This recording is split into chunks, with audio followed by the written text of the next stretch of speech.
Aim right, achieve big at KR Mangalam University. क्या राहुल गांधी अपनी सारी हदें तोड़ रहे हैं? राहुल ने आज चुनाव आयोग को धमकी दे दी। राहुल ने एटम बम का नाम ले लिया और राहुल के इस धमकी के बावजूद चुनाव आयोग ने बिहार में नई वोटर लिस्ट जारी भी कर दी। नई लिस्ट में 65 लाख से ज्यादा नाम कट गए। बिहार की सारी पार्टियां वोटर लिस्ट का पन्ना पन्ना देखकर अपने अपने वोटर्स गिन रही हैं। किसके कितने वोटर घट गए, इसका हिसाब लगाया जा रहा है। लेकिन हिसाब लगाने से पहले ही चुनाव आयोग पर वोट चोरी का आरोप लगा दिया गया। भारत के चुनाव आयोग को बांग्लादेश का चुनाव आयोग बता दिया गया। राहुल ये सब क्यों कर रहे हैं, क्यों करवा रहे हैं? 29 के लिए राहुल जो वोट काउंट कर रहे हैं उसका इससे क्या रिलेशन है, इस रिपोर्ट में हम आपको दिखा रहे हैं। राहुल गांधी के पास कौन सा एटम बम है? जो हमें मिला है वो एटम बम है। राहुल अपना एटम बम किस पर चलाएंगे? एटम बम है, फटेगा तो आप इलेक्शन कमीशन आपको दिखेगा नहीं हिंदुस्तान। राहुल गांधी ने चुनाव आयोग को अब तक की सबसे बड़ी धमकी दी है, एटम बम की धमकी। कांग्रेस के नेता चुनाव आयोग पर एटम बम फेंकने की तैयारी कर रहे हैं। राहुल गांधी चुनाव आयोग से इतने गुस्से में क्यों हैं? आपको हम छोड़ेंगे नहीं, कुछ भी हो जाए हम छोड़ेंगे नहीं आपको, क्योंकि आप हिंदुस्तान के खिलाफ काम कर रहे हो। ये ट्रीजन है। चुनाव आयोग कोई हंसी मजाक की चीज नहीं है। चुनाव आयोग एक संवैधानिक संस्था है। राहुल एक संवैधानिक संस्था को धमकी दे रहे हैं। आप याद रखिए, आप कहीं भी हो, रिटायर्ड हो, कुछ भी हो, ठीक है, हम आपको ढूंढ के निकालेंगे। सवाल है कि राहुल को इतनी हिम्मत कहां से मिल रही है? ये तो राहुल को भी मालूम है कि जब तक उनकी सरकार नहीं बन जाती तब तक वो चुनाव आयोग का एक खूंटा तक नहीं उखाड़ सकते। क्या राहुल ने 29 जीतने का कोई फॉर्मूला खोज लिया है? आज ही एक तस्वीर सामने आई। इस तस्वीर में राहुल गांधी के साथ इमारते शरिया के अमीरे शरीयत मौलाना अहमद वली फैसल रहमानी हैं। दूसरे किनारे पर फहद रहमानी खड़े हैं। आज ही एक साजिश भी सामने आई। मालेगांव ब्लास्ट केस की जांच में शामिल पूर्व एटीएस अधिकारी महबूब मुजावर ने खुलासा किया कि उन पर आरएसएस के चीफ मोहन भागवत को गिरफ्तार करके मालेगांव ब्लास्ट केस में फंसाने का दबाव डाला गया था और दबाव उस समय की कांग्रेस सरकार ने डलवाया था। मेरे को एटीएस में डेपुटेशन पे लिया गया था और जो फरारी आरोपी है, जो अब्सकॉन्डिंग है, अब्सकॉन्डर है, उनको तपास करने के लिए मेरे को आदेश था। मेरे जो बॉस थे, मेरे को आदेश देने वाले जो थे वो परमवीर सिंह थे और उनके हायर अथॉरिटी थे। और उसके अंदर मोहन भागवत को भी, आदरणीय मोहन भागवत जी को भी उठा के लाने के लिए आदेश थे। मेरा अंतरात्मा झूठ काम करने के लिए नहीं था, राजी नहीं था और राजी नहीं है, और मैंने झूठा काम नहीं किया। अभी अगर जब मोहन भागवत जी को मैं जब लाया होता मेरी बहुत बहादुरी दिखा के, तो मेरे को बहुत बड़ी पनिशमेंट मिली होती, बहुत बड़ी सजा मिली होती, और आज मैं मुंह दिखाने के लायक नहीं रहता। क्या राहुल गांधी मुसलमानों के सबसे बड़े नेता बनना चाहते हैं?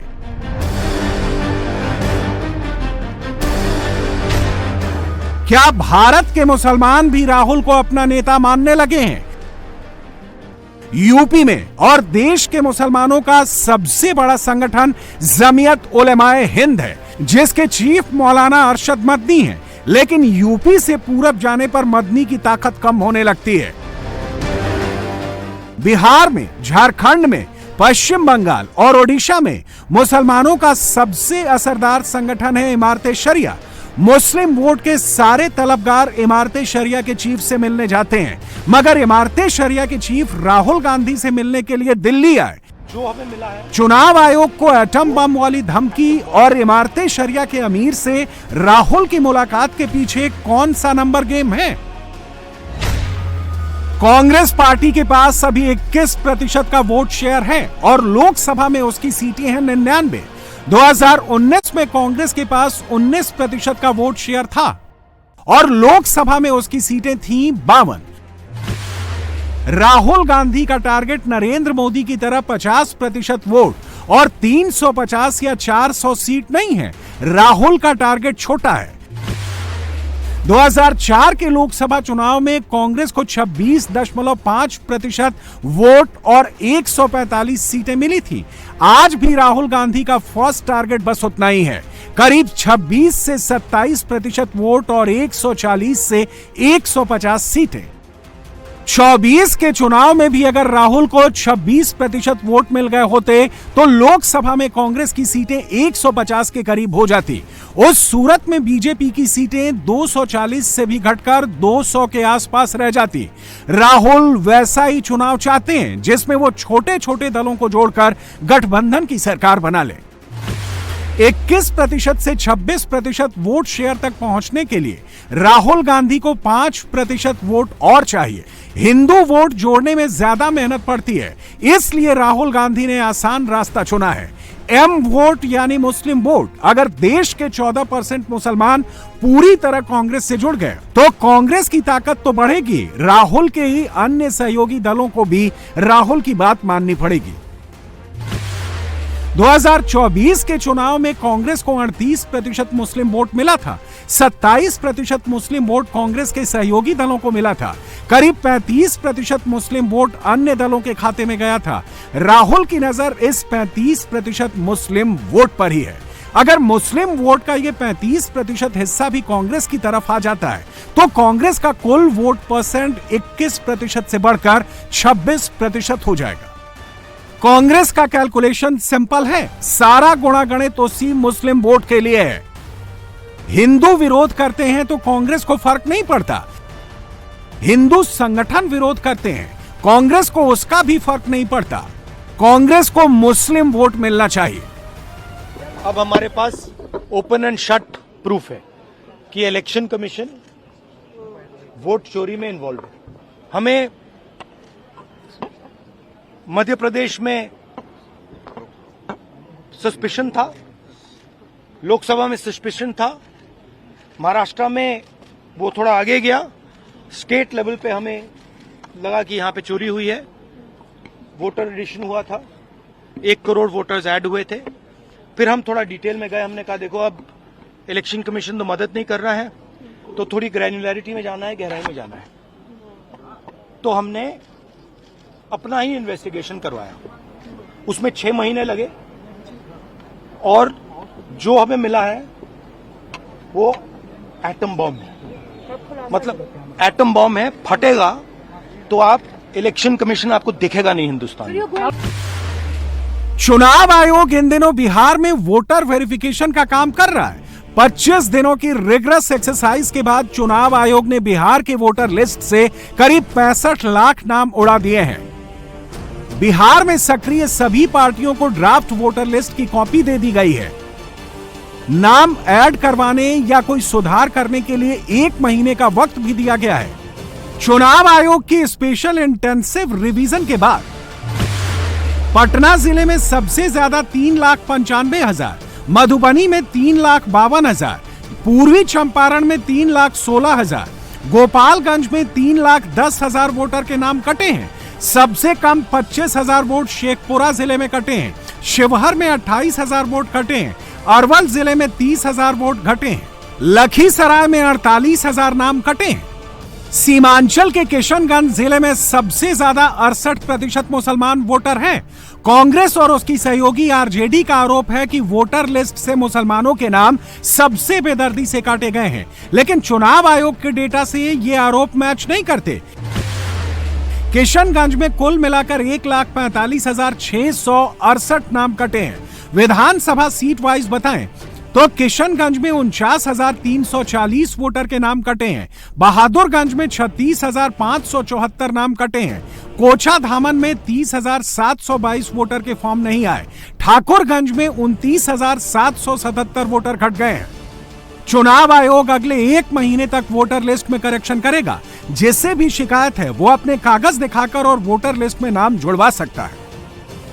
लेकिन राहुल इतने गुस्से में हैं कि वो चुनाव आयोग पर एटम बम फेंक देना चाहते हैं। पता नहीं चुनाव आयोग को किसकी स्क्रिप्ट पकड़ा दी गई है, क्योंकि ये इस तरह का चुनाव आयोग जिसमें बांग्लादेश के चुनाव आयोग की बू आती है, उनके मातहत कोई भी चुनाव मैं समझता हूं फ्री एंड फेयर होने की संभावना खत्म होती है। इस आरोप का कोई सबूत अब तक नहीं दिखाया गया है। आज ही तो ड्राफ्ट वोटर लिस्ट आई है और आज ही आरोप लगा दिए गए। जो लोग प्रोटेस्ट कर रहे हैं यही लोग सुप्रीम कोर्ट गए हुए हैं। सुप्रीम कोर्ट में मैटर सब जुडिस है, यही लोग गए हुए हैं। मैटर सब जुडिस है, सुप्रीम कोर्ट ने कोई रोक नहीं लगाई है। तो किस बात का वेट करें सुप्रीम कोर्ट के जजमेंट का। लेकिन संविधान का बात करते हैं, संविधान ने किसको अधिकार दिया है चुनाव कराने का? कौन वोटर लिस्ट को रिवाइज करेगा? ये काम तो इलेक्शन कमीशन को ही करना है। राहुल की सोच का दायरा इससे बड़ा है, 29 की प्लानिंग इससे आगे की है। भगवा आतंकवाद के नैरेटिव या विमर्श को फैलाने की कोशिश कांग्रेस की सरकार ने की थी। खास करके गांधी परिवार की चेष्टा थी कि हिंदुओं को अपमानित किया जाए। वोट बैंक के पॉलिटिक्स के कारण गांधी परिवार की यह तीव्र इच्छा थी कि सनातन एवं हिंदुओं पर कुठाराघात किया जाए। महबूब मुजव्वर, जो कि एटीएस अधिकारी रहे, 2008 में मालेगांव में बॉम्ब ब्लास्ट होने के पश्चात जो जांच समिति गठित की गई थी, उस जांच समिति के एक अहम हिस्से थे। महबूब जी ने खुलासा किया है कि उनके जो उच्च अधिकारी थे, जो वो एटीएस को हेड करते थे, और जो सरकार के बड़े लोग थे, उन्होंने बहुत ज्यादा प्रेशर डाला था महबूब जी के ऊपर, एटीएस के ऊपर, कि किसी भी कीमत पर इस भगवा आतंकवाद विमर्श को, इस सैफरन टेरर नैरेटिव को और आगे बढ़ाने के लिए आरएसएस अर्थात राष्ट्रीय स्वयंसेवक संघ के आदरणीय सरसंघ चालक माननीय श्री मोहन भागवत जी को गिरफ्तार करना चाहिए। राहुल गांधी क्या कर रहे हैं? वो मुसलमानों को ये भरोसा दे रहे हैं कि एक ना एक दिन सरकार बदलेगी, मोदी सरकार जाएगी और कांग्रेस की सरकार आएगी। अगर मुसलमान कांग्रेस को इन ब्लॉक सपोर्ट करें तो ये काम 29 में ही हो जाएगा। कांग्रेस एक मुखौटा लगाकर खड़ी है। इस मुखौटे के पीछे का असली सच ये है कि बाबा साहब अंबेडकर ने जो पिछड़ों और एससी को आरक्षण का अधिकार दिया था, उस इबारते बाबा साहब अंबेडकर को इस मुखौटे की आड़ में ये इमारतें शरिया में तब्दील करना चाह रहे हैं। साल 2008 उस साल मालेगांव हुआ और उसी साल मुंबई पर 26/11 का हमला भी हुआ। जिन दिनों मुंबई के साथ पूरा देश पाकिस्तान प्रायोजित आतंकवाद का दर्द झेल रहा था, उन दिनों कांग्रेस के नेता भगवा आतंकवाद, सैफन टेररिज्म और हिंदू आतंकवाद के आरोप लगा रहे थे। दिग्विजय सिंह, पी चिदम्बरम, सुशील कुमार शिंदे, सलमान खुर्शीद, पृथ्वीराज चौहान, ये तमाम नेता उन दिनों हिंदू आतंकवाद, भगवा आतंकवाद की रट लगा रहे थे। कांग्रेस के वही नेता आप कहते हैं कि आतंकवाद का धर्म नहीं होता। कोई धर्म के आधार पर आतंकवाद नहीं होता है। ना हिंदू आतंकवाद होता है, ना इस्लामिक आतंकवाद होता है। दिग्विजय सिंह बड़ी सफाई के साथ हिंदू आतंकवाद और इस्लामिक आतंकवाद को एक ही तराजू पर तौल देते हैं। कांग्रेस आज से नहीं, 2008 से ही ये चालाकी कर रही है। 2009 के लोकसभा चुनाव में कांग्रेस की चालाकी चल गई थी। 2014 से यही चालाकी राहुल गांधी को उल्टी पड़ रही है।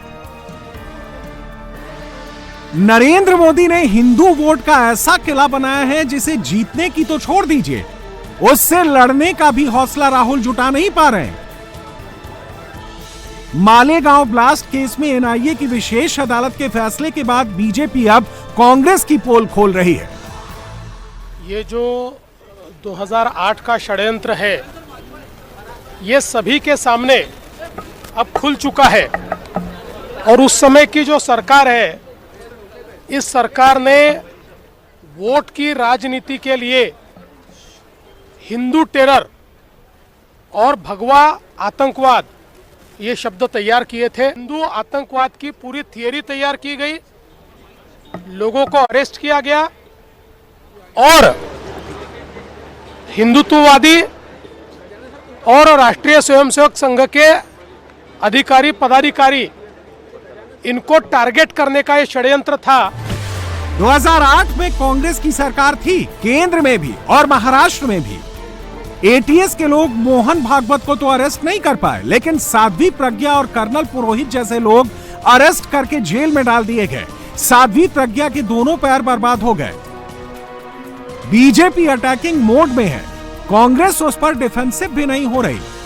मालेगांव ब्लास्ट केस में एनआईए स्पेशल कोर्ट का वर्डिक्ट आ जाने के बाद से कांग्रेस ज्यादा कुछ नहीं बोल रही। राहुल की यह तस्वीर ठीक उस दिन सामने आई जब कांग्रेस को मालूम था कि मालेगांव पर बवाल होगा। राहुल ने चुनाव आयोग को एटम बम की धमकी तब दी जब उनको मालूम था कि मोहन भागवत और योगी आदित्यनाथ को झूठे केस में फंसाने का मामला तूल पकड़ेगा। उस समय की पुलिस अथॉरिटीज ने भी एक सीमा तक जाकर के तो गड़बड़ किया, 7 हिंदू नेताओं को फंसाया, पर उसके ऊपर जाने की उनकी हिम्मत नहीं हुई। उनकी अंतरात्मा ने भी स्वीकार नहीं किया। पर अब कांग्रेस क्या कहेगी? क्या वो हिंदुत्व का विरोध जारी रखेगी? क्या वो हिंदू शक्तियों को अपमानित करने की बात अभी भी करेगी? क्या भगवा आतंकवाद की बात जो उस समय गृह मंत्री शिंदे ने कही थी, चिदंबरम ने कही थी, एक अमेरिकी राजनयिक को राहुल गांधी ने कही थी, कांग्रेस के अध्यक्ष ने कही थी, क्या वो उसको वापस लेकर क्षमा मांगेंगे? और अगर वो क्षमा नहीं मांगेंगे तो हिंदू समाज का ये कर्तव्य भी है, अधिकार भी है कि उनको इसका दंड लोकतांत्रिक पद्धति से दिया जाए। मालेगांव समझौता ब्लास्ट केस और बाटला हाउस शूटआउट जैसे कांड की जितनी चर्चा होगी, मुस्लिम मोहल्ले में कांग्रेस का नाम उतना ही ज्यादा पहुंचेगा। हिंदू मोहल्ले में कांग्रेस का ग्रोथ नेगेटिव है। राहुल गांधी की पार्टी मुस्लिम मोहल्ले से इसकी भरपाई करने की सोच रही है।